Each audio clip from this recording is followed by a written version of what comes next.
Hello everyone, मैं रवि एक बार फिर आप सभी का स्वागत करता हूं टारगेट गुरुकुल के ऑनलाइन प्लेटफॉर्म पे। जैसे कि आप सभी को पता है कि हम लोग बीएससी फर्स्ट सेमेस्टर में बॉटनी वाले पोर्शन को डिस्कस कर रहे थे, जिसमें से जितना भी आपका सिलेबस देकर रखा हुआ है बीएससी फर्स्ट सेमेस्टर के पोर्शन में, वो सारे सिलेबस हम लोग थ्योरेटिकल पोर्शन का डिस्कस कर लिए थे। आज की क्लास में हम लोग डिस्कस करने वाले हैं कि यूनिट वाइज जो भी आपका सेमेस्टर सिलेबस में जो भी यूनिट दिया हुआ है उसका यूनिट वाइज हम लोग क्वेश्चन पेपर सॉल्व करने वाले हैं, जो कि एग्जाम के पॉइंट ऑफ व्यू से इंपॉर्टेंट होने वाले हैं।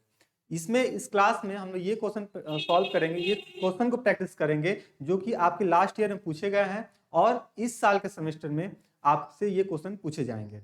ठीक है, अब जैसे अब आप लोग कुछ लोग को डाउट था कि सर पेपर कब से, तो आप लोग बता दें कि 20 से 30 नवंबर के बीच में आप लोग का एग्जाम शेड्यूल स्टार्ट मतलब आ जाएगा, आपका एग्जाम होने वाला है। ठीक है, तो इसको ध्यान में रखते हुए हम लोग इंपॉर्टेंट क्वेश्चन को सॉल्व कर रहे हैं। ठीक है, जो कि इस बार के एग्जाम में आपसे क्वेश्चन में पूछे जाएंगे। ठीक है, जैसे कि आपका सबसे पहला जो यूनिट था बीएससी फर्स्ट सेमेस्टर बॉटनी वाले पोर्शन में, पहला यूनिट था आपका एल्गी।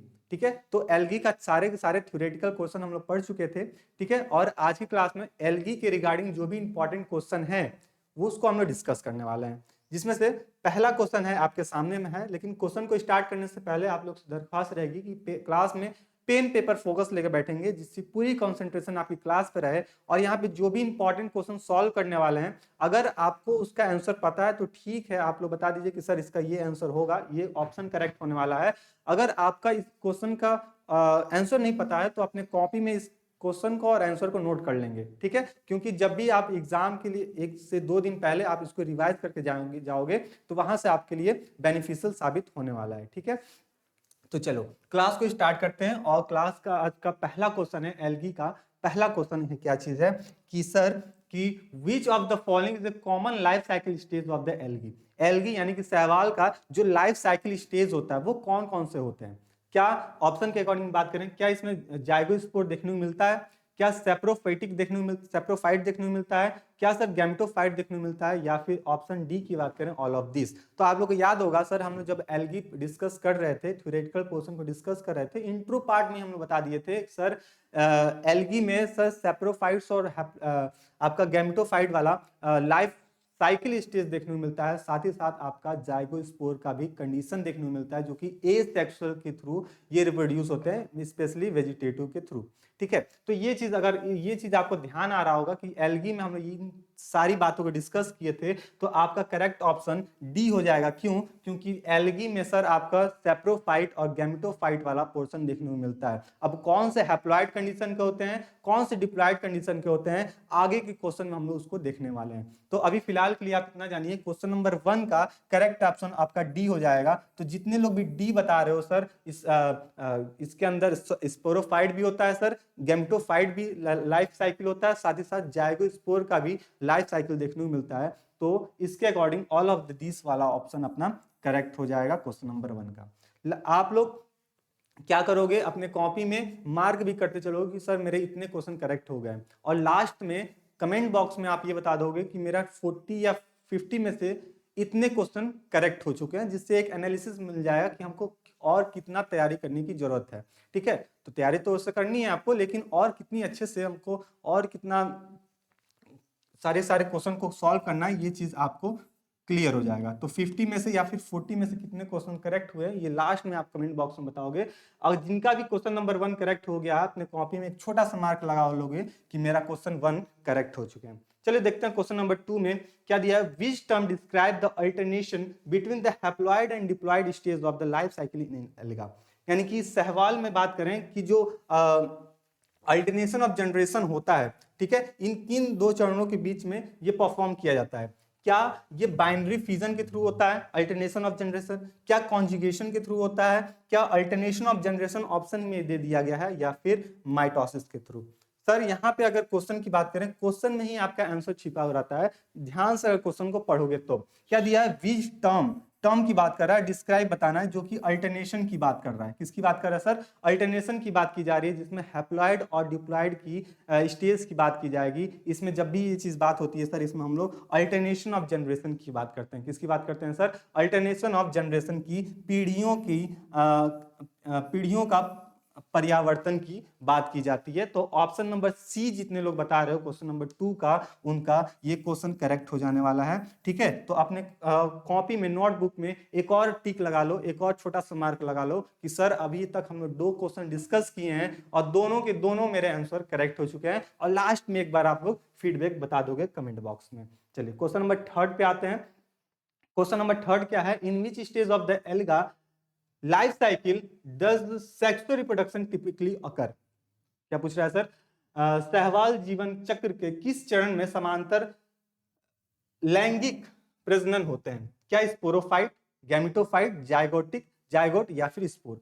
सर जब भी हम सेक्सुअल रिप्रोडक्शन की बात करते हैं, जब भी लैंगिक प्रजनन की बात करते हैं, तो ये सेक्सुअल रिप्रोडक्शन कब परफॉर्म होगा? जब यहाँ पे 2 पार्टनर इन्वॉल्व होंगे। और ये 2 पार्टनर कौन कौन से होते हैं सर? अपोजिट पार्टनर होते हैं, एक मेल तो दूसरा फीमेल। तो जाहिर सी बात है जब मेल और फीमेल की बात की जाएगी सर लैंगिक प्रजनन में, सेक्सुअल रिप्रोडक्शन में, तो इसमें मेल और फीमेल जब पेरेंट इन्वॉल्व होंगे तो 2 टाइप के यहाँ पे गैमेट भी इन्वॉल्व होंगे, ये तो जाहिर सी बात है। तो एक होता है सर आपका मेल गैमेट और दूसरा होता है आपका फीमेल गैमेट। ये कब होता है सर? ये जब होगा सेक्सुअल रिप्रोडक्शन की जब बात की जाएगी, तब यहाँ पे गैमेट के इन्वॉल्वमेंट देखने को मिलेगा। तो क्वेश्चन के अकॉर्डिंग अगर ऑप्शन की बात करते हैं तो यहाँ पे जो गैमेटोफिटिक स्टेज होता है, गैमेटोफाइट जो होता है ना, ये क्या होता है? सेक्सुअल रिप्रोडक्शन के लिए इन्वॉल्वमेंट रखता है या फिर इन्वॉल्व कर रहता है। ठीक है, तो ऑप्शन नंबर जो बी हो जाएगा आपका गैमेटोफाइट, ये क्या हो जाएगा? करेक्ट हो जाएगा। ठीक है, तो क्वेश्चन नंबर 3 का जितने लोग बी बता रहे हो, क्वेश्चन नंबर 3 का ऑप्शन नंबर बी, उनका ये सारे के सारे क्वेश्चन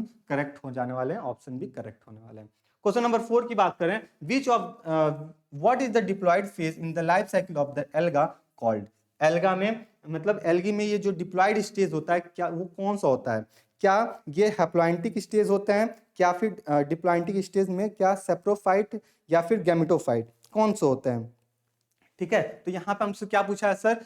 डिप्लॉयड स्टेज की बात की जा रही है। तो डिप्लॉयड 2 स्टेज होता है, एक होता है आपका हैप्लॉयड स्टेज, हैप्लॉयड स्टेज, और एक स्टेज होता है आपका डिप्लॉयड स्टेज। ये तो बात क्लियर है सर, एक स्टेज होता है सर हैप्लॉयड स्टेज और दूसरा स्टेज होता है sir diploid stage. Haploid stage कब होगा? यहाँ पे 2 गैमेट इन्वॉल्व होंगे और ये 2 गैमेट में क्या होंगे सर? सिंगल एन और सिंगल एन की जब बात की जाएगी तो यहाँ पे ये होते हैं हैप्लॉयड स्टेज, है ना। तो हैप्लॉयड स्टेज की जब बात करते हैं तो ये किसमें और देखने को मिलता है सर? यहाँ पे आप नोट कर लोगे, ये गैमेटोफाइट जब होता है ना, गैमेटोफाइट्स क्या होता है सर? जब गैमेटोफाइट्स की जब इन्वॉल्वमेंट होती है सेक्सुअल रिप्रोडक्शन के दौरान, तो यहाँ पे हैप्लॉयड स्टेज की बात की जाती है। लेकिन डिप्लॉयड स्टेज में जब हम बात किसकी करेंगे? सेप्रोफाइट की बात करेंगे। किसकी बात करेंगे सर? सेप्रोफाइट की बात करेंगे। यानी कि इसको इंडिकेट करने के लिए, हम आइडेंटिफाई करने के लिए 2n से इसको का सिंबल यूज करते हैं। ठीक है, तो ये सारे के सारे हम लोग थ्योरेटिकल पोर्शन में पढ़ चुके थे। अगर आप भी चाहते हो थ्योरेटिकल पोर्शन को पढ़ना, एलगी का, फंजाई का, ब्रायो का, टेडो का, ठीक है, टेडोफाइट्स का, ये सारे के सारे थ्योरेटिकल पोर्शन पढ़ना चाहते हो तो आप हमारे साथ यहाँ से जुड़ सकते हो टारगेट गुरुकुल के मोबाइल ऐप से। क्या करोगे? सबसे पहले आपको करना क्या है कि आपको मोबाइल ऐप को डाउनलोड कर लेना है। ठीक है, मोबाइल ऐप को डाउनलोड करने के बाद टारगेट गुरुकुल को जैसे ही डाउनलोड कर लोगे, आप सेमेस्टर एग्जाम में आओगे। सेमेस्टर एग्जाम में आपको एक आइकन मिलेगा सेमेस्टर एग्जाम के अंदर, सारथी for BSc first semester bio के लिए। ठीक है, बायो में जैसे ही आप इंटर करोगे तो आपको ये बैच का ये जो इंटरफेस है ना आपको देखने को मिल जाएगा। फिर आप वहां से गुरुकुल 10 कूपर कोड लगाओगे, जैसे ही गुरुकुल 10 कूपर कोड लगा के आप इसको यहाँ से आप हमारे साथ जुड़ सकते हो। ठीक है, तो ये चीज आप ध्यान में रखोगे। इसमें जुड़ने के बाद आपको कौन कौन से फीचर्स मिलेंगे? तो सबसे पहले आपको क्लास नोट्स या फिर जो भी थ्योरेटिकल पोर्शन था जो कि हम रिकॉर्डेड फॉर्म में आपको सारे के सारे अवेलेबल हैं इसी बैच में, वो सारे के सारे मिल जाएंगे। साथ ही साथ कल से जो भी हम लोग पेपर डिस्कस करने वाले हैं या फिर जो भी इंपॉर्टेंट क्वेश्चन को डिस्कस करने वाले हैं, वो सारे के सारे आपके मोबाइल ऐप, टारगेट गुरुकुल के मोबाइल ऐप पे ही हम लोग डिस्कस करने वाले हैं, जो कि लाइव के फॉर्म में हम लोग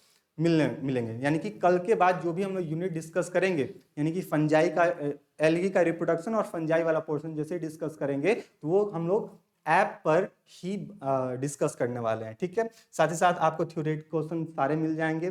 थ्योरी पोर्शन, एमसीक्यू क्वेश्चन मिल जाएंगे, साथ ही साथ मोस्ट इंपॉर्टेंट है सर आपका पर्सनल मेंटरशिप की भी यहाँ पे बात की जा रही है। यानी कि ये मतलब हो गया कि आपको कोई भी डाउट होगा A to Z botany zoology से रिगार्डिंग कोई भी डाउट होगा आप हमसे पूछ सकते हो और हम आपसे बात कर सकते हैं। तो ये चीज सारे फीचर्स आपको मिल रहे हैं, जो कि पहले इसका दाम था 999 लेकिन अब इसका है 449, जिसपे से 10% और डिस्काउंट है target Gurukul 10 Cooper code use करने पे। ठीक है, तो ये एक बार इंटरफेस देख लीजिए। आप अगर चाहते हो थ्योरेटिकल पोर्शन को भी पढ़ना तो आप यहाँ से जुड़ सकते हो, और साथ ही साथ यहाँ पे जो भी इंपॉर्टेंट क्वेश्चन होगा उसको भी हम लोग यहाँ पे डिस्कस करेंगे। ठीक है, तो चलो चलते हैं अपने नेक्स्ट क्वेश्चन पे। 4 तक हम लोग डिस्कस कर लिए थे, 4 के बाद हम लोग 5 पे आते हैं, देखते हैं 5 का कौन क्वेश्चन है और ये भी इंपॉर्टेंट होने वाला है। ठीक है, चलो क्वेश्चन नंबर 5 की बात कर लेते हैं। क्वेश्चन नंबर 5 है कि which algae is known for having the triphasic life cycle. इसमें से कौन सा ऐसा एल्गी है जो कि ट्राइफेज के लिए रिस्पॉन्सिबिलिटी रखता है? क्या आपका ग्रीन एल्गी है, क्या रेड एल्गी के मेंबर होते हैं, क्या ब्राउन एल्गी के मेंबर होते हैं, या फिर ब्लू ग्रीन एल्गी के मेंबर होते हैं? तो आपसे ये क्वेश्चन जब भी पूछा जाए, ये क्वेश्चन इंपॉर्टेंट हो जाता है। ठीक है, ये क्वेश्चन इंपॉर्टेंट हो जाता है, तो यहाँ पे आप इंपॉर्टेंट भी अपने कॉपी में इसको लगा सकते हो, सर ये इंपॉर्टेंट हो गया। अच्छा, इसके पीडीएफ की बात कर लें तो आपको ऐप पे ही पीडीएफ मिलने वाला है, तो ये चीज भी आप ध्यान में रखोगे। Which algae are known has the triphasic life cycle, तो इसकी बात जब करोगे तो इसमें कौन होता है? जो रेड एल्गी के जितने भी मेंबर्स होते हैं सर, रेड एल्गी के जितने भी मेंबर होंगे उसमें ट्राइफेजिक लाइफ साइकिल आपको देखने को मिल जाएगा, तो ये चीज भी ध्यान रखोगे। तो 5 का करेक्ट ऑप्शन, जितने लोग भी बी बता रहे हो ना, उनका ऑप्शन क्या हो जाना है? करेक्ट हो जाना वाला 5 का बी। चलो क्वेश्चन नंबर 6 की बात कर लेते हैं, ये भी इंपॉर्टेंट हो जाता है। कैसे? What type of the cell division lead to the production of spores in the saprophytic stage of algae? क्या बात कर रहा है sir? Saprophyte stage of algae. जब सेप्रोफाइट स्टेज है तो आपको याद आ रहा होगा सर, अभी हम लोग बात किए थे, आप बताए थे और हम लोग नोट भी किए थे, जब सेप्रोफाइट्स होता है वो कौन सा स्टेज होता है? हैप्लॉइड की डिप्लॉइड? तो आप लोग बताओगे सर ये डिप्लॉइड वाला फेज होते हैं। कौन सा फेज होते हैं सर? डिप्लॉइड फेज के होते हैं, जिसको हम लोग 2n की बात करते हैं। ये डिप्लॉइड फेज कब होगा? जब यहाँ पे मेल और फीमेल गैमेट का इन्वॉल्वमेंट होगा, यानी कि दो हैप्लॉइड गैमेट आपस में मिलेंगे तो फिर ये डिप्लॉइड बॉडी का फॉर्मेशन होगा। यहाँ तक तो बात ठीक है सर। जब ये दो गैमेट आपस में मिल गए यानी कि जायगोट का फॉर्मेशन हो गया, यही तो हुआ, जायगोट बन गया। अब जायगोट में क्या होगा सर? डिवीजन की जाएगी, जायगोट में सेल की डिवीजन की जाएगी। तो इस दौरान क्या सेल में माइटोसिस होगा कि मियोसिस होगा? ये बात इस क्वेश्चन के थ्रू आपको बताना है कि जब जायगोट बन चुका है उसमें जो सेल का डिवीजन की जा रही, या फिर आपका फर्टिलाइजेशन के बाद, फर्टिलाइज होने के बाद सेप्रोफाइट स्टेज में जो सेल का डिवीजन की जा रही है, क्या ये माइटोसिस होगा कि मियोसिस होगा, या फिर बाइनरी फिजन होगा कि बडिंग होगा?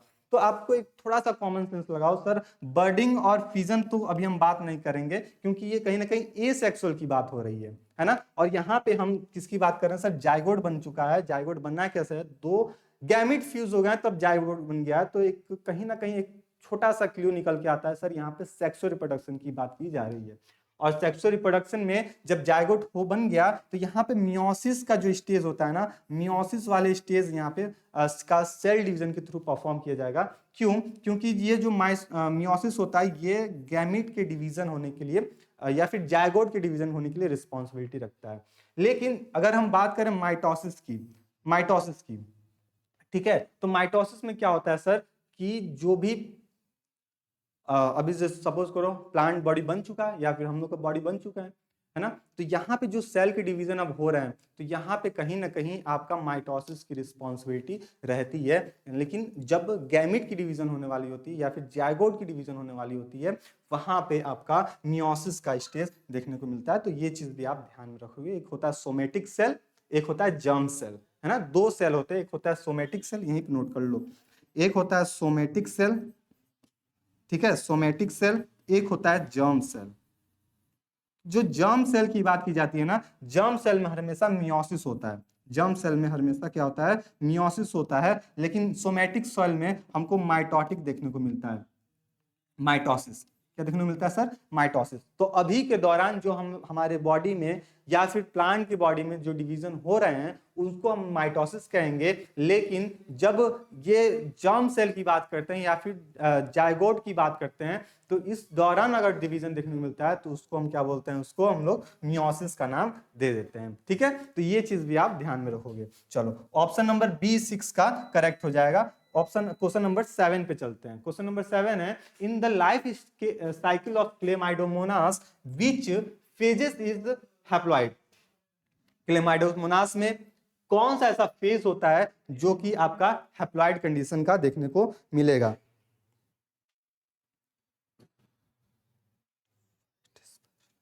ठीक है, तो अगर हम किसकी बात करें, क्लेमाइडोमोनास की बात करते हैं, तो इसमें क्या होता है सर? गैमेटोफाइट वाला जो स्टेज होता है ये क्या होता है? हैप्लॉइड होता है। जाहिर सी बात है, हैप्लॉइड स्टेज की बात कर रहे हैं तो हैप्लॉइड स्टेज आपका गैमेटोफाइट होगा। चलिए क्वेश्चन नंबर 8 की देखते हैं। 8 देखते हैं, which of the following algae reproduce through the conjugation. इसमें से कौन सा ऐसा एल्गी है जो कि कॉन्जुगेशन के थ्रू रिप्रोड्यूस करता है? याद करो, बैक्टीरिया का भी काम यही होता था, बैक्टीरिया में भी काम यही होता था, लेकिन हम यहाँ पे एल्गी की बात कर रहे हैं, सहवाल की बात कर रहे हैं। तो क्या क्लेमाइडोमोनास में ये कॉन्जुगेशन आपको देखने को मिलेगा?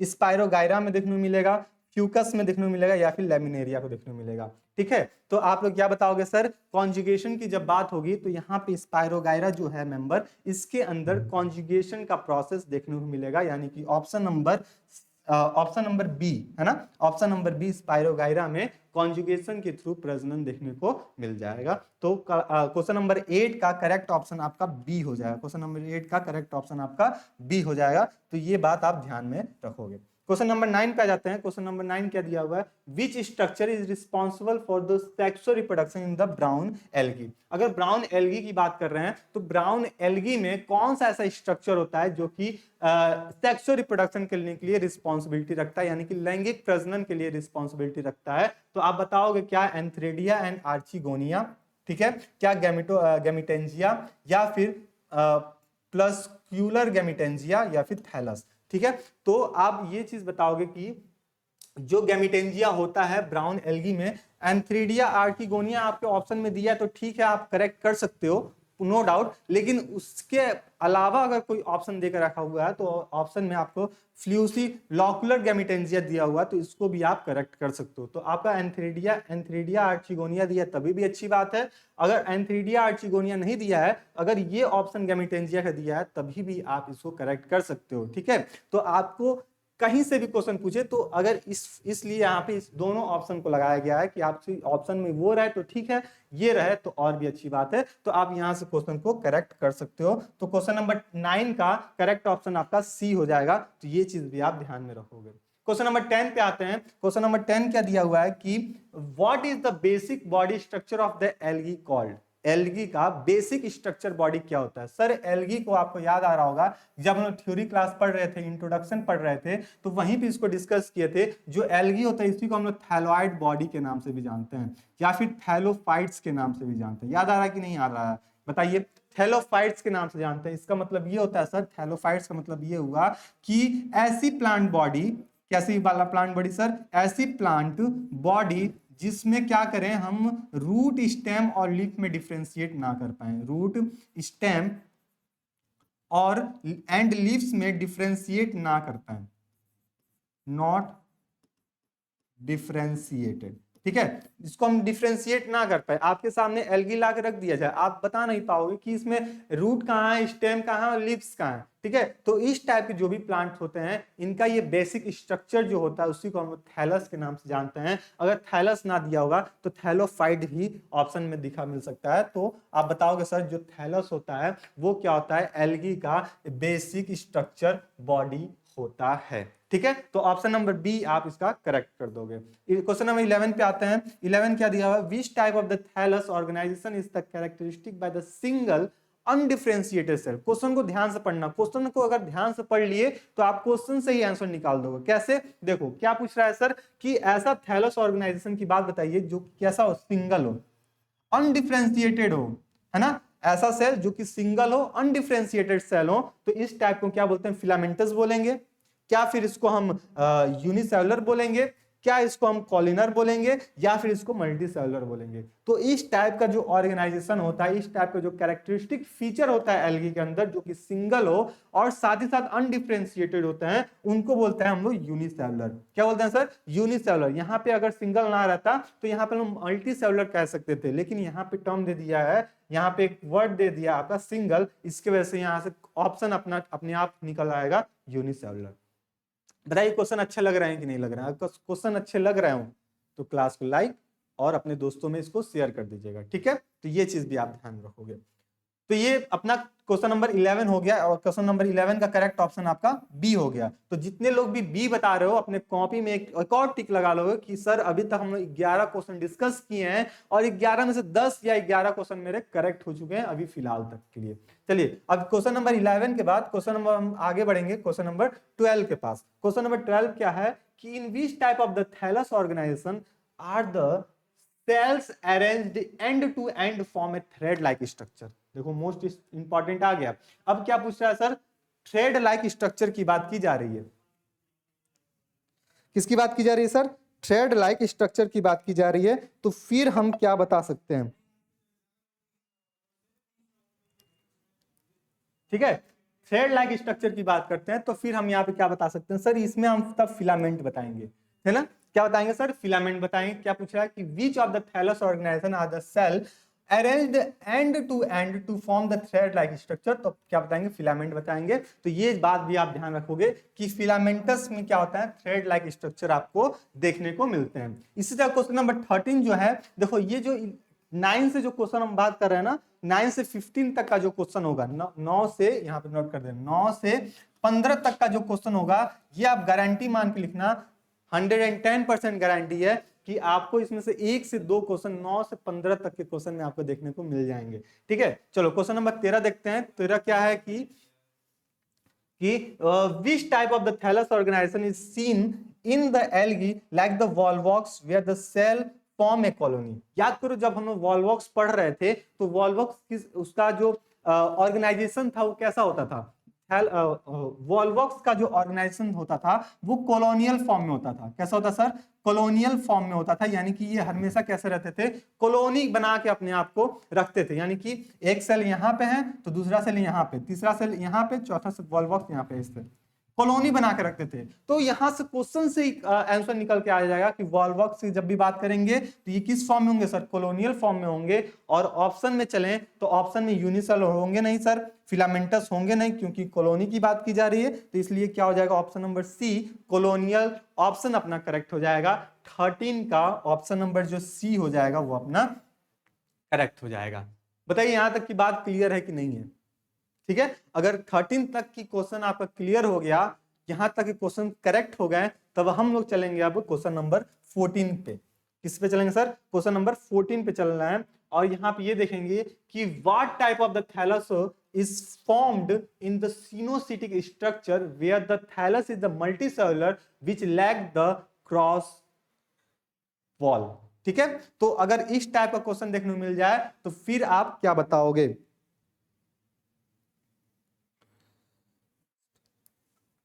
ठीक है, तो फिर आप क्या बताओगे? तब आप बताओगे कि what type the thallus is formed in a coenocyte structure where the thallus is the multinucleated. अगर मल्टी न्यूक्लिएटेड की बात की जा रही है, यहाँ पे एक से अधिक न्यूक्लिएट है, एक से अधिक न्यूक्लियस है, तो यहाँ पे क्या बात करें? लेकिन इनके पास क्या है? सेल वॉल नहीं है भैया, इनके पास क्या है? सेल वॉल नहीं है। तब यहाँ पे आप सिफोनियस की बात करोगे, सिफोनस का। किसकी बात करोगे सर? सिफोनस की बात करोगे।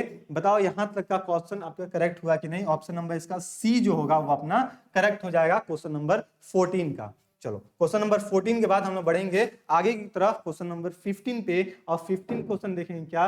विच type of thallus organisation involve in the complex. किसमें बात कर रहे हैं सर? कॉम्प्लेक्स की बात कर रहे हैं। और यहाँ पे 3 डायमेंशनल स्ट्रक्चर देखने को मिल रहा है। कैसा देखने को मिल रहा है सर? 3 डायमेंशनल स्ट्रक्चर देखने को मिल रहा है which are the resemble to the tissues and organ. यहाँ पे टिश्यूज और ऑर्गन के लिए रिस्पॉन्सिबिलिटी रखता है वो कौन सा सेल है या ऐसा कौन सा थैलस ऑर्गेनाइजेशन है? क्या वो फिलामेंटस है? नहीं सर, फिलामेंटस अभी हम लोग बात करके आए, ये थ्रेड लाइक स्ट्रक्चर होता है। स्पोनियस ये मल्टी न्यूक्लिएटेड होता है। यूनिसेलुलर सिंगल फॉर्म में होगा। लेकिन आपका जो पैरेंकाइमेटस होगा ये कहीं ना कहीं आपका 3 डायमेंशनल होगा, और साथ ही साथ 3 डायमेंशनल की वजह से ये आपका क्या देखने को मिलेगा सर, इसमें इसमें आपको देखने को मिलेगा कि टिश्यूज और ऑर्गन आपको देखने को मिल जाएंगे। चलिए क्वेश्चन नंबर 16 की बात कर लेते हैं कि which of the following algae has the parenchymatous thallus organisation. इसमें से कौन सा ऐसा एल्गी है जो कि पैरेंकाइमेटस थैलस देखने को मिलता है, यानी कि पैरेंकाइमेटस जब बात करेंगे सर इसमें क्या होगा, पैरेंकाइमेटस मतलब इसमें 3 डायमेंशनल होगा। कैसा होगा सर, 3 डायमेंशनल होगा। साथ ही साथ इसमें टिश्यूज और ऑर्गन का रिजम्बल देखने को, टिश्यूज एंड ऑर्गन का रिजम्बल देखने को मिलेगा। तो ये चीज भी आप ध्यान में रखोगे। तो इसमें से कौन सा ऐसा मेंबर है जो कि पैरेंकाइमेटस थैलस ऑर्गेनाइजेशन के लिए रिस्पॉन्सिबिलिटी रखता है, तो आप बताओगे सर स्पाइरोगायरा तो नहीं होगा, वल्वा है ना, जिसको उल्वा आप क्या बोलते हो, उल्वा के नाम से भी जानते हो ना। तो ये चीज जो होता है वुल्वा या फिर वल्वा, आप क्या बताओगे, ये पैरेंकाइमेटस होता है। तो यहाँ पे स्टार लगा लो क्योंकि ये इंपॉर्टेंट क्वेश्चन है, ये इस बार के एग्जाम में पूछे जाएंगे। ठीक है, इस बार के एग्जाम में ये क्वेश्चन पूछे जाएंगे। तो इतना चीज आप ध्यान मान के चलो, ये बार के एग्जाम में पूछे जाएंगे। ऑप्शन नंबर बी आप इसका करेक्ट बताओगे, क्लेमाइडोमोनास नहीं, वॉल्वॉक्स नहीं। ठीक है, वॉल्वॉक्स तो कॉलोनियल फॉर्म में था, लेकिन जो वल्वा होता है वो आपका पैरेंकाइमेटस होता है। चलो जितने लोग ऑप्शन नंबर बी बता रहे थे उनका करेक्ट हो गया। क्वेश्चन नंबर 17 की तरफ बढ़े। क्वेश्चन नंबर 17 दिया है, which type of thallus organisation thallus organization is the characterized by the repeated branching to form the net like structure। कैसा स्ट्रक्चर देखने को मिलेगा सर, नेट लाइक स्ट्रक्चर देखने को मिलेगा। तो कौन सा ऐसा थैलस ऑर्गेनाइजेशन हो सकता है सर, यूनिसेलुलर पढ़े अभी नहीं है, स्पाइरोनस भी नहीं है और फिलामेंटस भी नहीं है। तो एक ही ऑप्शन बचा, स्यूडो पैरेंकाइमेटस वाले जो थैलस ऑर्गेनाइजेशन होता है इसमें हमको ब्रांचिंग जो होता है ना वो नेट लाइक स्ट्रक्चर देखने को मिलता है। तो ये बात आप ध्यान में रखोगे, ये क्वेश्चन अगर आता है तो वहां पे आप स्यूडो पैरेंकाइमेटस वाले ऑप्शन को प्रायोरिटी दे दोगे। ठीक है, तो ऑप्शन नंबर 17 का ऑप्शन नंबर सी जितने लोग बता रहे थे तो उनका एक और क्वेश्चन सही हो जाने वाला है। क्वेश्चन नंबर 18 की बात करें, what is the key characteristic of the thallus with the heterotrichous organisation. जो हेट्रोट्राइकस ऑर्गेनाइजेशन है इसमें की कैरेक्टरिस्टिक फीचर क्या देखने को मिलता है, क्या the presence of the single cell type, क्या इनके अंदर सिंगल सेल टाइप है, इसकी वजह से हम बता देंगे क्या ये हेट्रोट्राइकस ऑर्गेनाइजेशन है, या फिर इसमें डिफरेंशिएटेड नहीं कर पाएंगे प्रोस्टेट और इरेक्ट्रेट सिस्टम में, यानी कि आगे वाला बॉडी पार्ट और पीछे वाले बॉडी पार्ट में हम लोग डिफरेंशिएट नहीं बता पाएंगे, क्या इसके वजह से ये हो जाता है हेट्रोट्राइकस ऑर्गेनाइजेशन,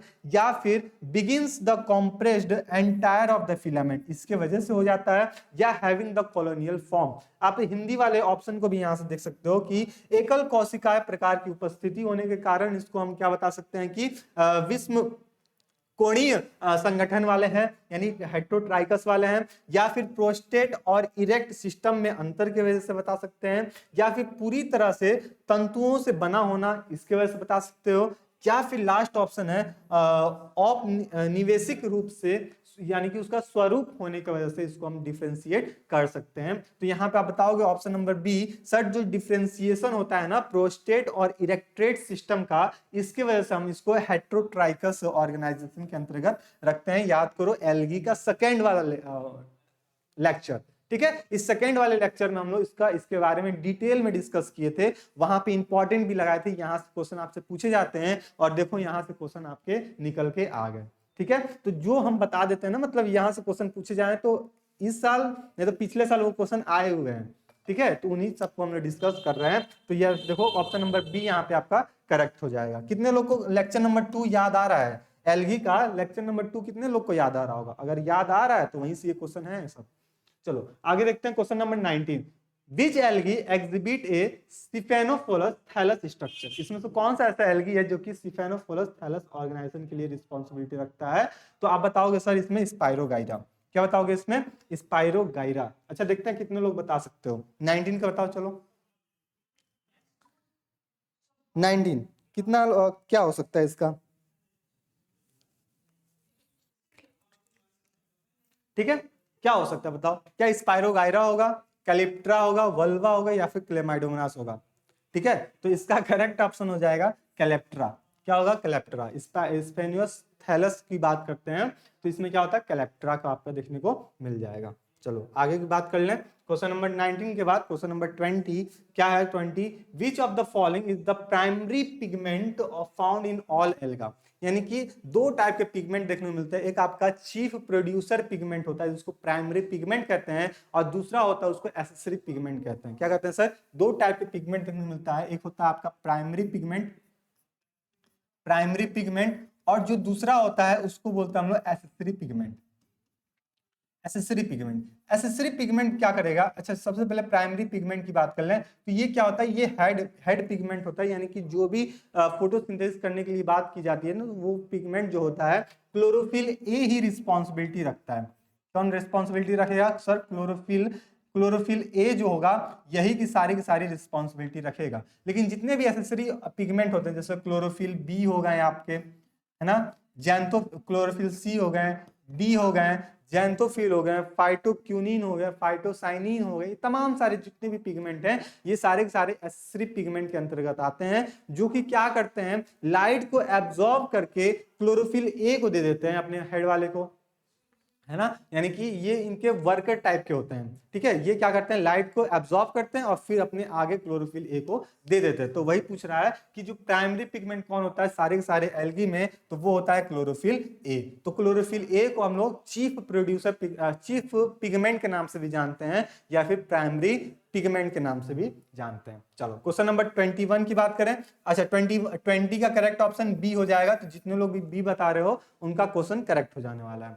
क्वेश्चन नंबर 21 की बात करें, what is the primary accessory pigment found in the red algae. अगर रेड एल्गी की बात करते हैं, जैसे हम पढ़ रहे थे ना, brown red green algae, red algae, brown algae, है ना। तो अगर रेड एल्गी है तो उसमें कौन सा प्राइमरी पिगमेंट देखने को मिलेगा, ठीक है। तो जिसकी वजह से उसका कलर रेड हो चुका है, तो क्या क्लोरोफिल बी होगा, नहीं भैया क्लोरोफिल बी तो की बात नहीं करेंगे। फ्यूकोजैंथिन, नहीं, ये ब्राउन की बात करेंगे।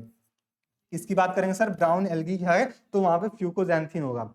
सर जो फाइकोइरेथ्रिन होता है ना, अगर एल्गी के अंदर फाइकोइरेथ्रिन नाम का पिगमेंट अगर प्रेजेंट है तो वो एल्गी रेड एल्गी का मेंबर होगा। किसका मेंबर होगा सर, रेड एल्गी का मेंबर होगा अगर उसके अंदर फाइकोइरेथ्रिन नाम का पिगमेंट है तो जितने लोग 21 का ऑप्शन नंबर डी बता रहे हो उनका ऑप्शन करेक्ट हो जाने वाला है। क्यों, क्योंकि फाइकोइरेथ्रिन होता है ना, याद करो, erythrocytes, RBC, red blood cell, erythrocytes, है ना, रेड कलर का है। उसी तरह फाइकोइरेथ्रिन है जो रेड एल्गी के लिए रिस्पॉन्सिबिलिटी रखता है। चलो क्वेश्चन नंबर 21 तक बात क्लियर हो गई। अब आते हैं क्वेश्चन नंबर 22 पे। क्वेश्चन नंबर 22 है कि which pigment is responsible for the brown colour in brown algae.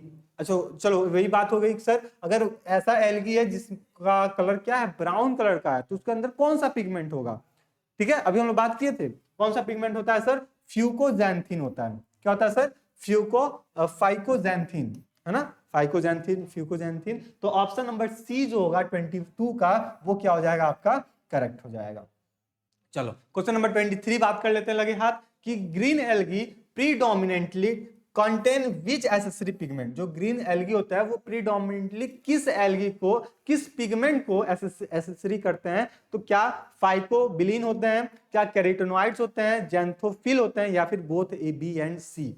तो जब भी हम ग्रीन एल्गी की बात करेंगे, हरे शैवाल की प्रमुख रूप से कौन से सहायक जो पिगमेंट होते हैं उसकी बात कर लें तो आप हमेशा याद करके रखोगे सर कि जो कैरोटेनॉइड्स होता है और जैंथोफिल होता है वो सारे दोनों के दोनों किसके लिए रिस्पॉन्सिबिलिटी कौन किसके एसेसरी पिगमेंट होते हैं, तो ग्रीन एल्गी का एसेसरी पिगमेंट होता है। इसलिए ऑप्शन नंबर जो डी हो जाएगा वो अपना करेक्ट हो जाएगा। तो 23 का जितने लोग भी ऑप्शन नंबर डी बता रहे हो कि सर ऑप्शन नंबर डी जो होगा वो करेक्ट हो जाएगा, उनका क्वेश्चन करेक्ट हो गया, ठीक है। उनका क्वेश्चन क्या हो गया सर, करेक्ट हो गया। तो आई होप कि क्वेश्चन देख के मजा आ रहा होगा। क्यों मजा आ रहा होगा सर, क्योंकि सारे के सारे हम लोग थ्योरी वाले पोर्शन में पढ़ चुके हैं और जो थ्योरेटिकल पोर्शन है वहीं से क्वेश्चन को निकाला गया है जो कि लास्ट ईयर में पूछा गया था और इस साल के एग्जाम में इस सेमेस्टर में आपसे पूछा जा सकता है।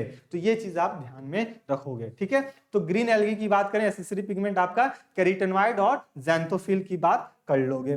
चलो 23 के बाद 24 पे आ जाते हैं। 24 दिया है कि देखो ये भी इंपॉर्टेंट क्वेश्चन है लास्ट ईयर के एग्जाम में पूछा गया था कि which pigment is the unique to the red algae. Red algae की बात कर रहे हैं बच्चे, यहाँ पे कंफ्यूज होकर गलत कर देते हैं। क्या कर देते हैं, यहाँ पे रेड एल्गी की बात की गई है। किसकी बात की गई है सर, रेड एल्गी की बात की गई है। तो जब रेड एल्गी है तो जाहिर सी बात इसके अंदर कौन सा पिगमेंट होगा, फाइकोइरिथ्रिन। फाइकोइरिथ्रिन यही तो होगा, तभी तो रेड एल्गी है ना। तो फाइकोइरिथ्रिन है इसके अंदर, जो कि क्या कर रहा है, हेल्प कर रहा है ब्लू लाइट को एब्जॉर्ब करने के लिए। तो जब भी हम बात करेंगे रेड एल्गी की, तो यहाँ पे कौन सा ऑप्शन हो जाएगा सर, फाइकोइरिथ्रिन। रेड एल्गी यानी कि फाइकोइरिथ्रिन। तो रेड एल्गी है तो इसके अंदर कौन सा पिगमेंट होगा सर, फाइकोइरिथ्रिन नाम का पिगमेंट इसके अंदर होने वाला है। तो ऑप्शन नंबर डी जितने लोग बता रहे हो सर, ऑप्शन नंबर डी इसका करेक्ट हो सकता था। कुछ लोग सी भी बताओगे, फाइकोसाइनिन हमको पता है, फाइकोसाइनिन भी बताओगे, लेकिन यहाँ पे रेड एल्गी की जिक्र की गई है, इसलिए फाइकोइरिथ्रिन यहाँ पे करेक्ट हो जाएगा। ठीक है, तो आई होप कि यहां तक की बात क्लियर हो गई 24 तक की। अब चलते हैं 25 पे। 25 क्या अपने पास कि which of the following pigment is found in the cyanobacteria. अब जो साइनोबैक्टीरिया है, जिसको ब्लू ग्रीन एल्गी के नाम से जानते हो, इसके पास कौन सा पिगमेंट देखने को मिलता है। क्या क्लोरोफिल सी होता है, क्या फाइकोइरिथ्रिन होता है ना, फाइकोसाइनिन होता है, या फिर आपका बता दो फ्यूकोजैंथिन होता है। कौन सा इसके पास होता है, ठीक है, कौन सा पिगमेंट होता है।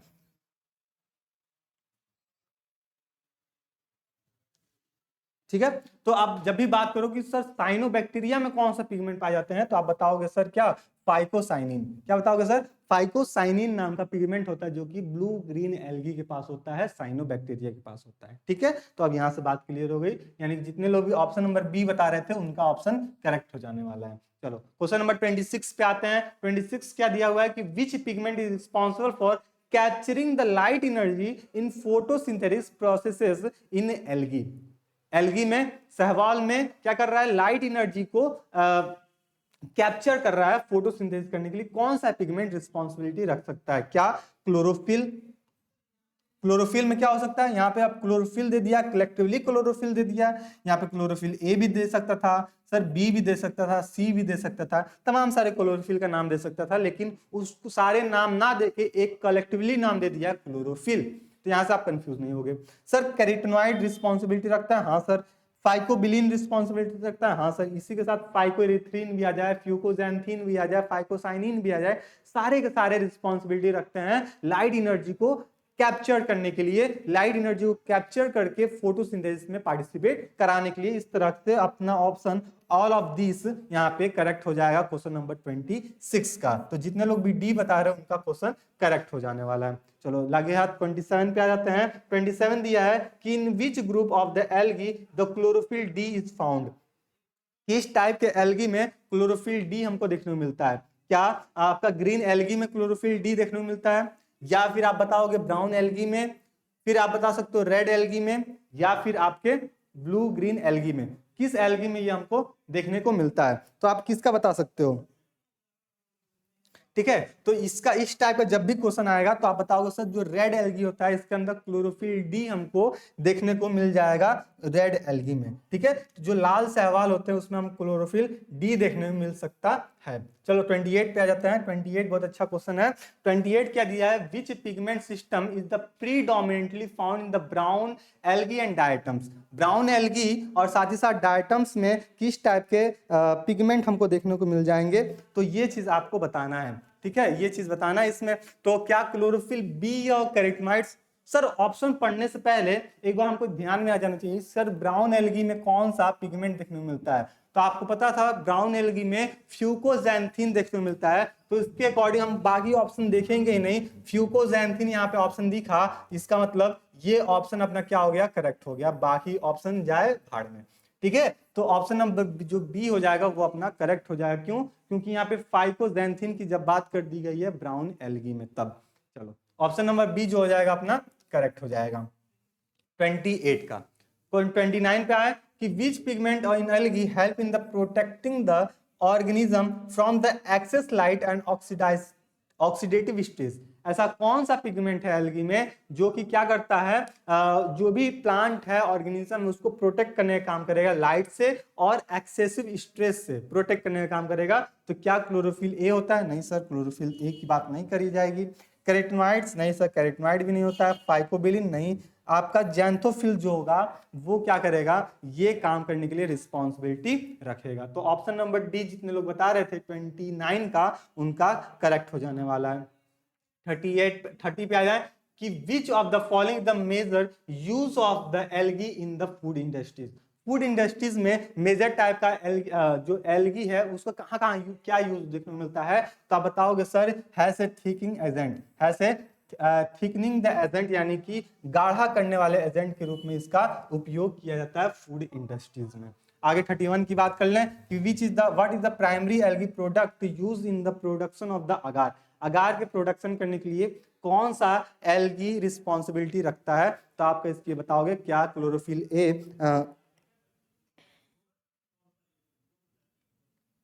हाँ, रेड एल्गी, ब्लू एल्गी या फिर ब्राउन एल्गी, कौन सा एल्गी रिस्पॉन्सिबिलिटी रखता है? तो आप बताओगे सर अगार के लिए रेड एल्गी रिस्पॉन्सिबिलिटी रखता है। कौन? अगार के लिए रेड एल्गी रिस्पॉन्सिबिलिटी रखता है। यहीं पे देख लें 32 कि which algae are use as the source of the iodine. Iodine का सोर्स कौन सा एल्गी होता है? मोस्ट इंपॉर्टेंट है ब्राउन एल्गी। ब्राउन एल्गी यहाँ पे इंपॉर्टेंट लिख लीजिए। ये दोनों क्वेश्चन के ये 31 और 32 दोनों के दोनों इंपॉर्टेंट है। क्यों? क्योंकि यहाँ पे एगार का प्रोडक्शन की बात की गई है जो कि रेड एल्गी है, और यहाँ पे आपका आयोडीन का सोर्स बताया गया है। तो जो हम नमक में आयोडीन लेते हैं वो कहाँ से मिलता है सर? ब्राउन एल्गी से ही हमको प्राप्त होता है। तो आई होप कि यहाँ तक की बात है 32 तक का जितने लोग सी बता रहे थे ब्राउन एल्गी, उनका ऑप्शन या क्वेश्चन करेक्ट हो गया है।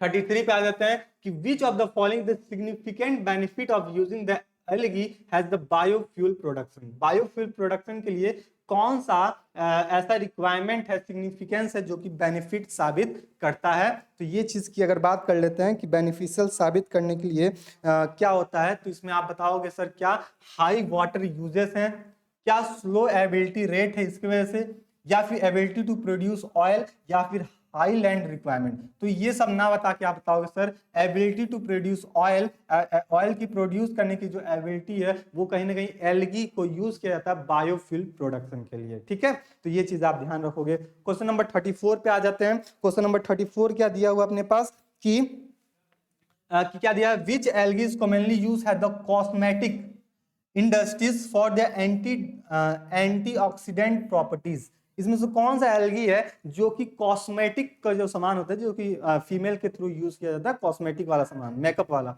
उसमें किस एल्गी का यूज किया जाता है? क्या कोरेला का, स्पाइरुलिना का, लेमिनेरिया का, या फिर फ्यूकस का? अगर मोस्ट प्रोबेबिलिटी अगर बात करें तो यहाँ पे कोरेला यहाँ पे करेक्ट हो जाता है, लेकिन कुछ हद तक स्पाइरुलिना का भी इंपॉर्टेंट रोल होता है, लेकिन ज्यादा इंपॉर्टेंट नहीं होता है।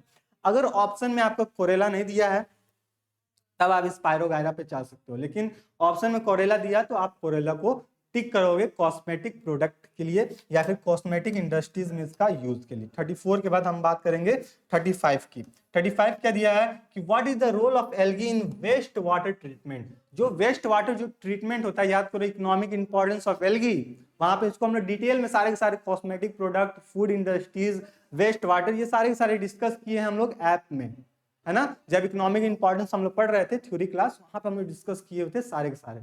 तो आप लोग में कुछ लोग मतलब ऑलमोस्ट बच्चे तो ऐप से जुड़े थे, है ना, जुड़े हुए हैं, और कुछ लोग नए बच्चे होंगे, है ना। नए बच्चे क्या करेंगे, ऐप से जुड़ जाएंगे, वहां से ये क्लासेस भी डिटेल में वहां पे आपको मिल सकता है। देखो वहां पे भी हम बात किए थे कि वेस्ट वाटर से ट्रीटमेंट से क्वेश्चन पूछे जाते हैं। देखो आपके एल्गा का वेस्ट वाटर ट्रीटमेंट का क्वेश्चन आपके सामने है। क्या पहला क्वेश्चन दिया है, प्रोडक्शन ऑफ ऑक्सीजन के लिए रिस्पॉन्सिबिलिटी रखता है, रोल प्ले करता है। हाँ भैया। एब्जॉर्प्शन ऑफ हैवी मटेरियल, जो हैवी मटेरियल पानी में है उसको एब्जॉर्ब करने के लिए बात की जाती है एल्गी के थ्रू, ठीक है। डिकम्पोजिशन ऑफ ऑर्गेनिक मैटर, जितने भी ऑर्गेनिक मेटल हैं वाटर में उसको डिकम्पोज करने का काम करता है। तो हाँ भैया ये भी बात सही है, ठीक है। तो ये चीज आप ध्यान में रखोगे, ठीक है। तो इसमें इसके अकॉर्डिंग ऑल ऑफ दिस वाला जो ऑप्शन होगा वो अपना करेक्ट हो जाएगा। क्वेश्चन नंबर 36 की बात करें, which of the following algae is known as the high protein contents and use for a dietary supplement. ऐसा कौन सा एल्गी है जिसमें हाई प्रोटीन कंटेंट होता है और ये रिस्पॉन्सिबिलिटी रखता है किसके लिए, डाइटरी सप्लीमेंट के लिए रिस्पॉन्सिबिलिटी रखता है। तो इसमें से ऑप्शन आप बताओगे, क्लेमाइडोमोनास नहीं, फ्यूकस नहीं, स्पाइरुलिना नहीं, स्पाइरोगाइरा जो होते हैं वो क्या होते हैं, ऐसे मेंबर होते हैं एल्गी के जो कि हाई प्रोटीन कंटेंट लिए रहते हैं अपने अंदर, क्या करते हैं, हाई प्रोटीन का कंटेंट लिए रहते हैं, जो कि डाइटरी सप्लीमेंट्री के लिए रिस्पॉन्सिबिलिटी रखते हैं। तो ऑप्शन नंबर जितने लोग भी बी बता रहे थे उनका ऑप्शन ये क्या हो जाएगा, करेक्ट हो जाएगा। ठीक है, चलो 36 के बाद आ जाते हैं 37 पे, और 37 देखते हैं क्या ये इंपॉर्टेंट रहने वाला है। तो अगर हम बताएं, बात करें होनेस्टली बताएं, तो इस बार के एग्जाम में ये क्वेश्चन आपसे पूछे जा सकते हैं 37 वाला। ठीक है, क्यों पूछे जा सकते हैं, देखो क्या दिया है, which compound derive from the brown algae, ऐसा कौन सा कंपाउंड है जो कि किससे बिलोंग डिराइव किया जा रहा है सर, ब्राउन एल्गी से डिराइव किया जा रहा है, जो कि वाइडली यूज होता है फूड इंडस्ट्रीज में। कहाँ यूज किया जाता है सर, फूड इंडस्ट्रीज में उसको यूज किया जाता है, has amplifier and a stabiliser, है ना, एम्पलीफायर के लिए उसको यूज किया जाता है फूड इंडस्ट्रीज में। और कहां से ऑब्टेन किया जा रहा है सर, इसको ऑब्टेन किया जा रहा है सर ब्राउन एल्गी से। कहां से ऑब्टेन किया जा रहा है सर, ब्राउन एल्गी से ऑब्टेन किया जा रहा है। तो यानी कि ये कौन सा हो सकता है सर, एल्जेनिक एसिड होता है। कौन सा एसिड होता है सर, एल्जेनिक एसिड होता है। तो ये चीज आप ध्यान में रखोगे, ऑप्शन नंबर सी। 38 की बात कर लेते हैं सर, कि which algae is the often cultivated for use in the biofertiliser due to the nitrogen fixation ability, ऐसा कौन सा एल्गी है जो कि बायो फर्टिलाइजर के लिए यूज किया जाता है ना, नाइट्रोजन फिक्सेसिंग एजेंट के लिए भी यूज होता है। तो ये होता है आपका साइनोबैक्टीरिया। आप लोग छोटे क्लास से पढ़ते आ गए sir, cyanobacteria blue green algae, जो कि किसके लिए रिस्पॉन्सिबिलिटी होता है, नाइट्रोजन फिक्सेशन के लिए। क्वेश्चन नंबर 39 देख लेते हैं, कि which of the following the reason for usage the algae in aquaculture, ऐसा कौन सा रीजन है जो कि एक्वाकल्चर मछली पालन के लिए एल्गी का उपयोग किया जाता है, एल्गी को यूज किया जाता है। तो पहला ऑप्शन है, दे प्रोवाइड ऑक्सीजन, सही बात है, एल्गी क्या करेगा, ऑक्सीजन प्रोवाइड करेगा। तो जितने भी मछलियां हैं उनको ऑक्सीजन बाखूबी अच्छे से मिल सकता है। दूसरा ऑप्शन है, they serve as the food for the aquatic organism, साथ ही साथ ये जितने भी एक्वेटिक ऑर्गेनिज्म होते हैं उनको क्या करेगा, फूड भी सप्लाई करेगा। क्या करेगा सर, फूड के लिए भी रिस्पॉन्सिबिलिटी रखेगा। तो ये चीज भी आप ध्यान में रखोगे। तो एक्वाकल्चर में हम एल्गी का यूज कर लेते हैं। तीसरा ऑप्शन क्या दिया हुआ है, they help in the controlling the water quality, water के क्वालिटी को भी कंट्रोल करने की ये बात करेगा। तो ये चीज भी इंपॉर्टेंट रोल प्ले करता है एल्गी का, जिसके वजह से इसको हम लोग एक्वाकल्चर में यूज की करते हैं। तो ये चीज आप ध्यान में रखोगे। ठीक है, तो ये चीज भी आप ध्यान में रखोगे। तो इसके लिए ऑप्शन नंबर जो डी है, ऑल ऑफ दीज एक्वाकल्चर के रिगार्डिंग, ये अपना करेक्ट हो जाएगा। ठीक है, आगे बढ़ते हैं क्वेश्चन नंबर 39 के बाद क्वेश्चन नंबर 40 पे। क्वेश्चन नंबर 40 क्या दिया हुआ है कि sir what is the phycocolloid primary derive from, जो फाइकोक्लोराइड होते हैं वो प्राइमरीली कहां से डिराइव्ड होते हैं, क्या ग्रीन एल्गी से, रेड और ब्राउन एल्गी से, क्या ब्लू ग्रीन एल्गी से, या फिर ऑल एल्गी टाइप से। तो आप बताओ सर, जो रेड एंड ब्राउन एल्गी होते हैं यहां से हम फाइकोक्लोराइड को प्राइमरी डिराइव्ड कर सकते हैं।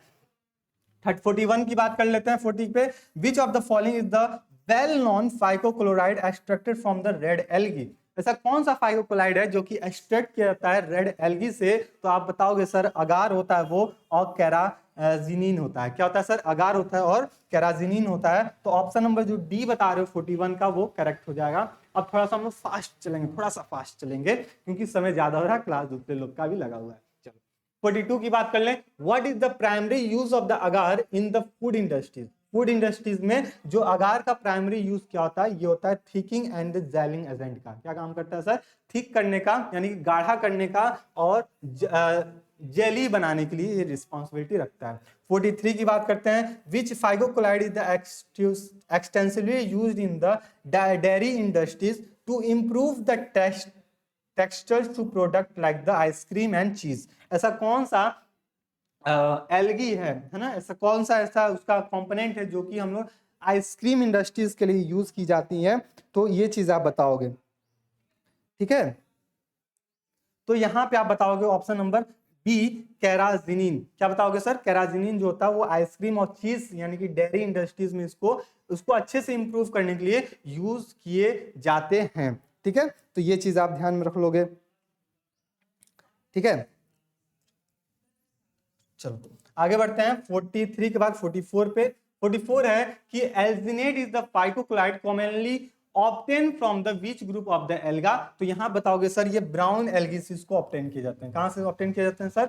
ब्राउन एल्गी से इसको ऑब्टेन किए जाते हैं। तो ये चीज भी आप ध्यान में रखोगे तो ऑप्शन नंबर 20 का करेक्ट हो जाएगा। 45 की बात कर लेते हैं कि which phycocolloid is often use in the microbiological culture media. Microbiological culture media में यानी कि इकोनॉमिक इंपॉर्टेंस है ये, तो जो अगार होता है ना ये माइक्रोबायोलॉजी में यूज किया जाता है कल्चर मीडिया के लिए। तो जो अगार होता है ये इंपॉर्टेंट रोल प्ले करता है। आगे दिया है carrageenan is the mainly extracted from the which group of the alga. जो केराजिनिन होता है वो किस ग्रुप एल्गा से ऑब्टेन किए जाते हैं? तो ये ऑब्टेन किए जाते हैं आपके रेड एल्गा से। कहां से ऑब्टेन किए जाते हैं सर? रेड एल्गा से ऑब्टेन किए जाते हैं।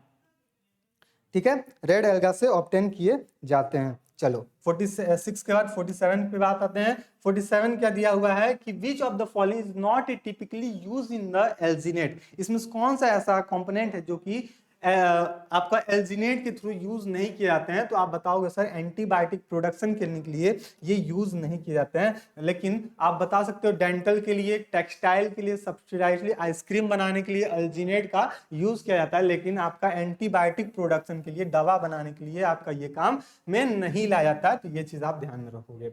यहाँ पे बैक्टीरिया और बाकी अदर चीज आ जाते हैं। Which of the commonly property of the phycocolloid that makes them the useful in the various industries. बहुत सारे इंडस्ट्रीज में ये यूजफुल हो जाते हैं। कैसा? किसके लिए? Ability to form the gel, यानी कि जेल बनाने के लिए ये काम करते हैं। तो ये रहा आज का टॉप 48 क्वेश्चन। ठीक है, टॉप 48 क्वेश्चन जो कि एग्जाम के पॉइंट ऑफ व्यू से इंपॉर्टेंट है एल्गी वाले यूनिट से। अब नेक्स्ट क्लास जो भी आपको मिलने वाली है एल्गी की रिप्रोडक्शन के बेसिस पे जितने भी इंपॉर्टेंट क्वेश्चन है वो आपका लाइव मिलेगा ऐप पे।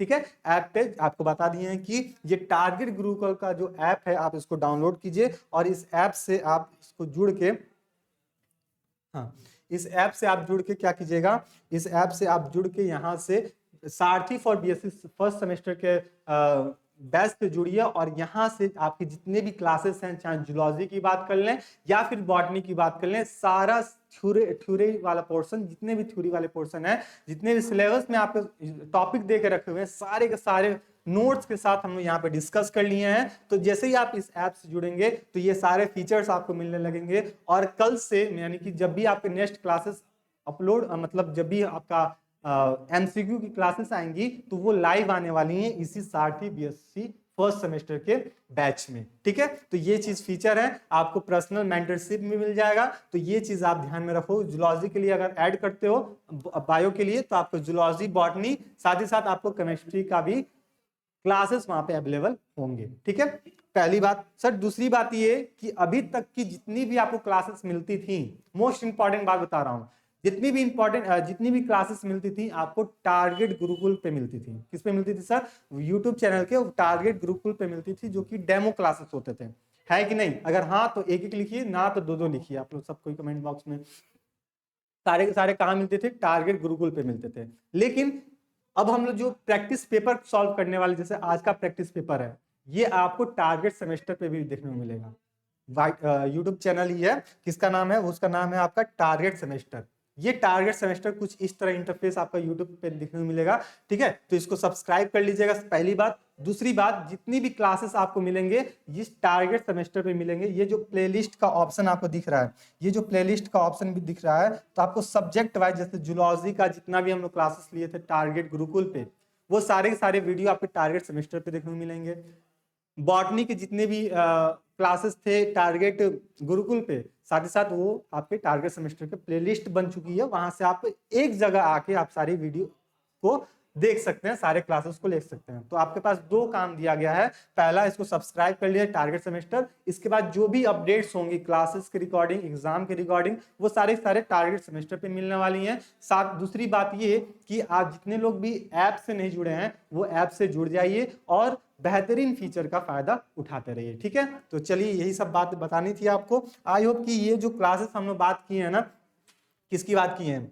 ये जो क्लासेस आज की क्वेश्चन की बात की है, जो इंपॉर्टेंट क्वेश्चन की बात की है, ये क्वेश्चन आपको इंटरेस्टेड लगे होंगे। क्यों? क्योंकि ये सारे के सारे आपके थ्योरी पोर्शन से ही ये क्वेश्चन बनाए गए हैं। जितने लोग भी नोट्स को पढ़े होंगे क्लासेस में अटेंड किए होंगे उन लोग को ये क्वेश्चन आराम से क्लियर हो गया होगा। ठीक है, तो आज का क्लास यहीं पे एंड करते हैं, मिलते हैं नेक्स्ट क्लास में ऐप पे लाइव। ठीक है, ये बात ध्यान रखना। तो जितने लोग भी ऐप से नहीं जुड़े तुरंत ऐप से जुड़ जाओ। ठीक है, फिर हम लोग क्लास में मिलते हैं और मिलके फिर पढ़ाई करते हैं जूलॉजी का भी, बॉटनी का भी। तब तक के लिए स्टे रहिए, मस्त रहिए, अपनी तैयारी को और मजबूत करते रहिए। अच्छा हाँ, एक चीज बात तो रही गई, सर जितने भी आपके क्वेश्चन करेक्ट हुए हैं आप कमेंट बॉक्स में बता दीजिएगा कि सर मेरे 48 में से इतने क्वेश्चन करेक्ट हो गए हैं। और इस वीडियो के डिस्क्रिप्शन बॉक्स में व्हाट्सएप ग्रुप का लिंक भी दिया गया, उस व्हाट्सएप ग्रुप के लिंक से आप जुड़ भी जाओगे। वहां से जो भी इंपॉर्टेंट अपडेट्स होंगे एग्जाम के रिगार्डिंग, क्लास के रिगार्डिंग, सादा अपडेट आपको मिलते रहेंगे। ठीक है, तो चलिए मिलते हैं नेक्स्ट क्लास में ऐप में। तब तक के लिए स्टे रहिए, मस्त रहिए, अपनी तैयारी को और मजबूत करते रहिए। धन्यवाद।